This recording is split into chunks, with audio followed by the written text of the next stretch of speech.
Welcome everybody to a new Alchemy Stars video. And guys, today I want to talk about the 3 new characters that we got with this event. We're gonna talk about Bethel, we're gonna talk about Luke, and we're gonna talk about Pittman. So, we're gonna get started with Bethel first. So Bethel is a water fire detonator, right? She's a 6-star from Umbraton, and her design is awesome. One of my favorite designs. I love her design, I really do. So moving on, let's get started with her abilities. So her active skill has a 1-turn cooldown with preemptive strike right off the bat, right? And also it has it deals 120% damage to 5 tiles in a cross shape centered on one selected traversable tile. Yes, that's so we already talked about this when we reviewed the initial reveal on Twitter, but selected traversable tile means a free tile, right? A tile that's not occupied by either you or eclipsites. That's basically what that means, and we're gonna see why. So her chain skills: Spectral Gift. She has a chain combo 4, 9, and 12, deals 150, 165, and 175% damage to 12 diamonds, to 12 tiles in a diamond shape, 16 in a radial shape, or 2 surrounding clusters. Very standard for a detonator. Then we have her equipment: summons Frankel's Rage, summons Frankel. Frankel, if you guys don't know, is a little slug that she carries with her. So summons Frankel to the tile selected by your active skill. That's why that tile needs to be empty, so that you can summon Frankel to it. Each time a unit uses an active skill, Frankel unleashes a roar, dealing 70% damage to enemies within one surrounding cluster. Frankel also unleashes a roar when disappearing. So yeah, I mean, that is pretty good. You know, so the little Frankels do deal a lot of damage, right? Especially if you can, well, I imagine if you can trigger a lot of actives. But yeah, it's a good one. Basically, you deal damage as soon as you summon Frankel, and then Frankel also hits. So I'm thinking Bethel's own activation of her own active skill also counts and makes Frankel deal damage. So I'm sorry if you can hear that, it's just my doggy. Let's keep moving. So let's go to her ascensions, basically. Her ascension 2 is an equipment upgrade, and it says summons Frankel to the tile selected by your active skill, and each time a unit uses an active skill, Frankel unleashes a roar, dealing 70% damage to enemies within one surrounding cluster. So all of that we already saw. If only one enemy is within the range, unleashes Sundering Claw, increasing damage by 50%. Frankel also unleashes a roar when disappearing. So basically, her Ascension 2 gives her a little bit more damage, or actually quite a bit more damage, when when Frankel is only attacking one enemy. So I mean, that's nice. That's nice, honestly, because Bethel is a detonator, so it's nice to have something to help you out when you're only facing one enemy, right? So moving on, we have her Ascension 3. It's a chain upgrade. So basically, her chains have this added little effect that says if Frankel is in range, Frankel teleports to the tile next to the nearest enemy and attacks. It's just nice to have. Let's see. So her BT3 gives her a little bit extra damage to her active skill, right? So deals 180 instead of, I think it was 120. Yes, so it gives her a 60% extra damage. That is a very substantial buff, though. It's a very substantial 60%. Is very, very substantial. So I'm going to tell you guys that maybe you should go for this BT3 if you really like Bethel, if you really need DPS on your water team, if you don't have Regal and you really need the damage from a detonator, then I think you could go for that BT3, sure. Then let's go to her BT6. So her BT6 is another active skill upgrade, and basically what it says is that Bethel can cast one more time her active skill, right, after entering Aurora time. But keep in mind that you can only have 2 Frankels out at the same time. So if you have 2 out and then you use your active again, the first one is just going to disappear, right? And then the one that you summoned with their active skill is going to show up. So I don't think this is worth it at all. I don't think it's worth it. Don't. It's just, I don't think it's worth it. And it's just her. I feel like she deals more damage with her chain combo and Frankles, right, than with her active skill. Even though her active skill is also going to deal a lot of damage. It's just, I don't think it's worth going for a BT6 on a 6-star. I really don't. But let's move to her score then.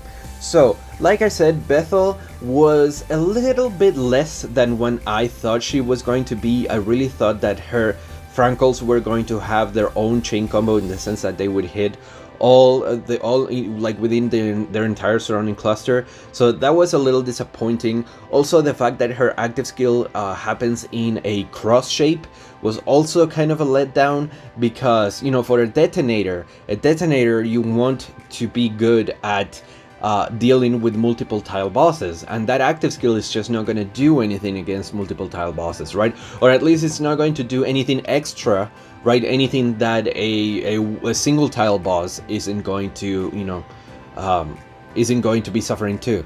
It's just like it's the same thing, right? So yeah, she was a little bit disappointing, but she is still a top tier water unit. I think she definitely falls behind Regal though. Regal is definitely better than her 100%, but I do think she is a better detonator than Korax for sure. She is also a lot of fun to play with. Let's jump now on to Luke.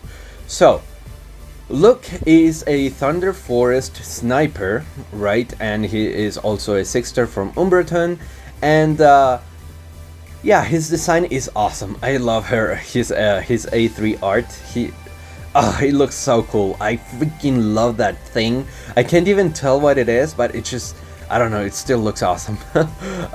So let's go through his active skills. He has an active skill called Hemolymph, and his skill condition, curiously enough, is the same one as the Old Seal character.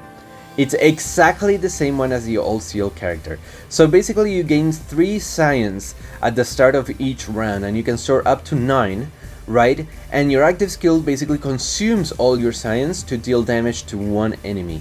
And each science deals 40% damage. So basically you can use his active skill whenever you want, right? Literally whenever you want. There's no cooldown.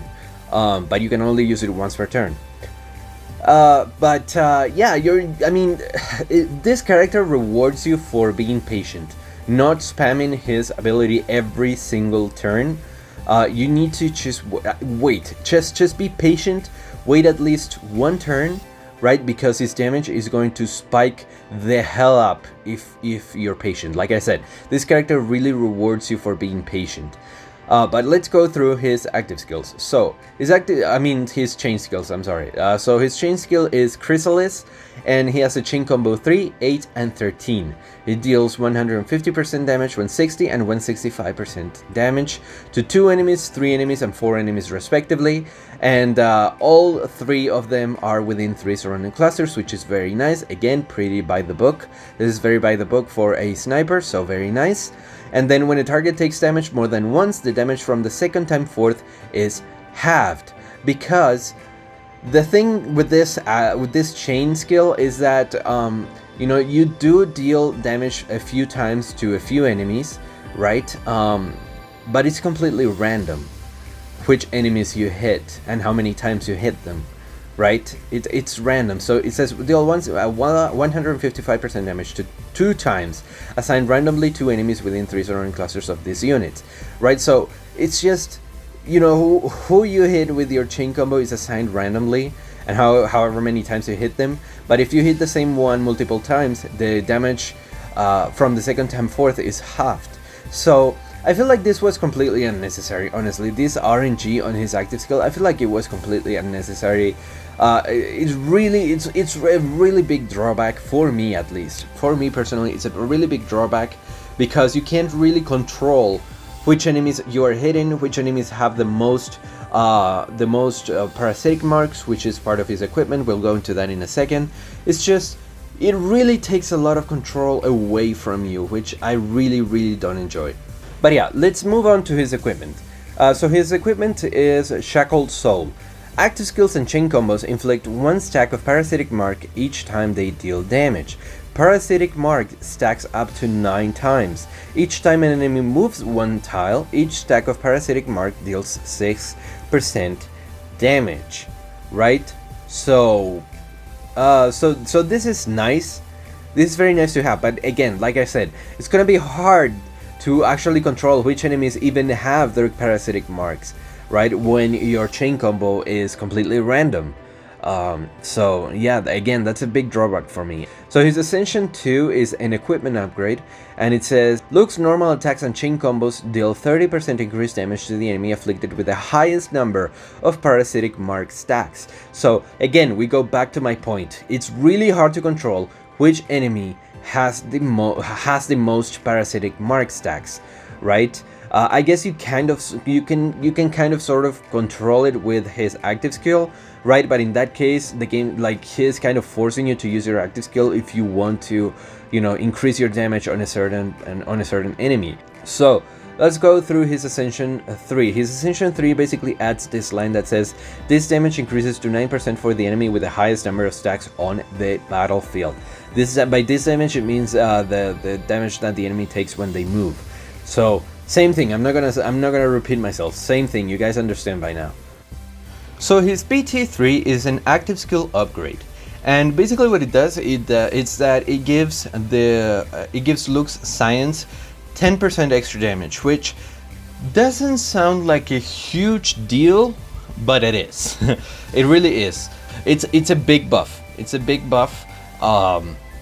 But I don't think it's really worth it. I really don't think so. Yeah, it's just, it is a significant buff, but not significant enough to chase for a dupe, in my opinion. So his BT6.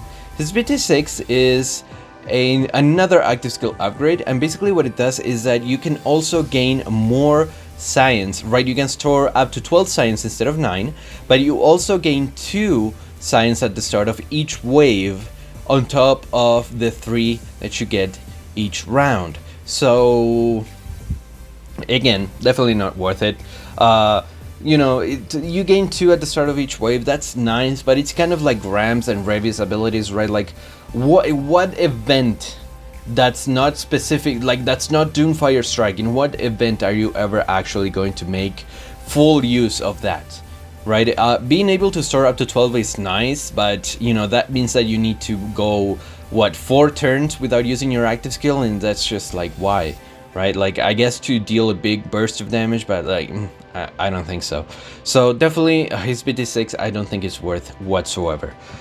And yeah, let's go to his score, finally. So Luke is, to me, an 8 out of 10, and I think I'm still being a bit generous, right? He does deal a ton of damage, but I think for him to be, like, to reach his optimal state, I guess you could say, or to get the most out of him, you need to run him with Pittman and Tessa, or at least with Tessa. He is going to synergize amazingly well with Tessa, like amazingly well with Tessa. The reason why is because Luke can use his active skill every single turn, giving Tessa 1,000,000 stacks, right? And also Tessa can move enemies. Tessa can move enemies so that they take damage from Luke's active skill. Not active skill, but from his equipment, right? From his parasitic mark. So they're going to synergize very nicely with each other. I think at least those 2 are going to go very nicely, and I really do think that pushes Luke a little bit higher, right? Maybe he might be a 9 out of 10 if he is with Tessa. Let's move on now to Pittman, Daddy Pittman. So Pittman is a 5-star Thunderfire detonator, and he's from Lumopolis, right? And he's just ripped. So so let's go through his active skill. Let's see if they're ripped too. So his active skill is Strict Verdict, and it has a 1-turn cooldown with preemptive strike right off the bat, so exactly the same as Bethel. His active skill is attacks in any one selected direction, dealing 160% damage to all enemies in this direction and knocking them back. This is a nice ability to have. But let's go through his chain skills. So his chain skill is called Condemn, and it's a chain combo 2, 7, and 11. Very nice numbers. And then it deals 160% damage, 175, and 180% damage. Okay, and again, very nice numbers for a detonator. And then it deals damage to one surrounding cluster, 12 tiles in a diamond shape, and 16 tiles in a radial shape. I'm really not a fan of the diamond and radial shapes. I really don't like those. But you know, it's a free character, so you can't really ask that much. So let's go through his equipment. Scars of Battle. So when attack gains 1 stack of battle mark, can stack up to 15 times. Each battle mark stack increases attack by 1.2%. Yeah. And battle mark stacks decrease by 50% each round. But yeah, I mean, this is nice. Sort of, honestly, like in more difficult stages, this isn't gonna be good. Like, imagine taking Pittman to like floor 80 of Spire, where you absolutely don't ever want to get hit under any circumstances for any reason. You never want to get hit in floor 80. Pittman, I feel like he's not going to be optimal in difficult stages, which really sucks, honestly. So moving on, we have his Ascensions. So his Ascension 2, basically what it does is that on top of stacking attack, it also stacks defense, right? Every time he gets hit, he gets attack and defense by 1.2%. That's a little bit better. That's a little bit better, but it's still way too low, right? It's still very low. So, you know, it's nice. It's nice. Definitely helps a little bit, right? But I don't know if it's that significant, honestly. Let's go through his Ascension 3. For each stack of battle mark lost, gains a shield equal to 12% of Pittman's max HP. Again, much better. Now he's gaining HP. He's gaining defense, and he's also gaining a shield. So that is much better. Much better. Base Pittman versus A3 Pittman is a huge leap. It's a huge leap. So yeah, that's a lot better. It's going to add a lot of survivability. I still think it's not going to be worth it in difficult stages because you're probably going to be taking more damage than what you can withstand anyways. But it's definitely a lot better. It's definitely a lot better. And you still don't want to take him to floor 80 anyway because you don't want to get hit in that freaking stage at all. So let's go to his BTs. His BT2 is a 1-turn cooldown. Wait, I'm reading the active again. His BT2 is an active upgrade, and if your active skill was rated in the previous round, the final damage to this round increases by 60%. So this is the same as Luke, right? So if you're patient with your actives, right? If you have a little bit of patience and you don't spam your active as soon as it's up, you are actually going to get a very substantial buff to your active skill, right? Because this 60% is on top of the 160. You know, it's a lot of math, but basically that's a huge percentage. It adds up to a huge percentage. So it's very nice. It's very nice. I can't tell you guys if it's worth or not because you're gonna get it no matter what because it's in the event pass. So really, I'm not gonna tell you if it's worth playing the event pass. Of course, it's worth playing the event pass. So his BT5 is actually another buff to his active, and what it says is that for every 1 tile that enemies are knocked back, final damage increases by 5%. Very nice, but also very conditional, right? Like, because it's going to depend on like your positioning, your enemy's positioning, you know, like the fact whether or not there's something behind the enemy, like other enemies that will prevent it from moving. Like, it's nice but conditional. But again, this is a free character, and all of his BTs are free too. So like, I'm not gonna tell you if it's worth or not going for it because he's not even in a banner. So so yeah, I mean, he's nice. He's going to deal a whole lot of damage. He really is going to deal a whole lot of damage. Yeah, let's move to his final score. So his final score is going to be a 7 out of 10, and the reason why is because, again, I don't really like the fact that he pushes away his enemies. I don't like the area of his chain combos. Also, I really don't like Diamond and Radial. I feel like Radial is so hard to hit, Diamond is so small, I just don't like that. But Pittman is going to be solid, especially if you want to run him with Tessa. You have a very solid budget team, right? Tessa is a 4-star, so you will most likely have her, and Pittman is free, so again, you're obviously going to have him. So if you have a very not great Thunder team and you're looking for characters to build one up so that you can do at least a few floors on Spire, you can definitely take Pittman and Tessa, and they're going to make a great team up to carry you through at least a few floors. But yeah, so yeah guys, that's pretty much going to be it for this video. I don't know, I don't feel comfortable telling you guys whether or not you should summon or not. Hopefully what I already told you is going to be enough for you to decide on your own. I just don't feel comfortable because unfortunately I didn't pull either of them. I lost two 50-50s in a row for Luke. I pulled Michael and then I pulled Revy. Both top tier Thunder units, so now I just don't have a reason to summon for Luke anymore, and I'm so pissed about that. I'm still so mad about that. Like, there's no reason for me to summon for Luke anymore. My Thunder team is stacked, and the reason why it's so stacked is because I lost my 50-50s trying to go for Luke. I'm so mad. I'm never gonna get over that. So yeah, I just don't feel comfortable telling you guys whether or not you should go for them, because I haven't been able to actually test them myself. All of them, or well, Luke and Bethel, both of them really shine much better or much more when you have them with other Aurorians. In the case of Bethel, is because, you know, Frankel can deal damage when you use your actives on other Aurorians and not just Bethel. So, you know, that's, again, the showcase is not enough because you need to run Bethel with other Aurorians to see how exactly she interacts with them. And then Luke, obviously, like I said, you really want to run him with Tessa. They are really going to bounce very well off of each other. But again, I don't have Luke because I lost my 50-50s, and the showcase doesn't have Tessa, obviously, it's just Luke. So yeah, that's the issue really here. That's a problem for me. It's just that I don't have the character, so I don't feel comfortable telling you guys you should summon or you shouldn't summon. Just hopefully the review is enough to convince you to summon or to save. It's up to you guys. So that's going to be it for me. I hope you guys enjoyed. Leave a like if you did, leave a comment. Don't forget to join our Discord, where we can have a bunch of different discussions about this. And subscribe if you like more videos like this, and I'll see you guys on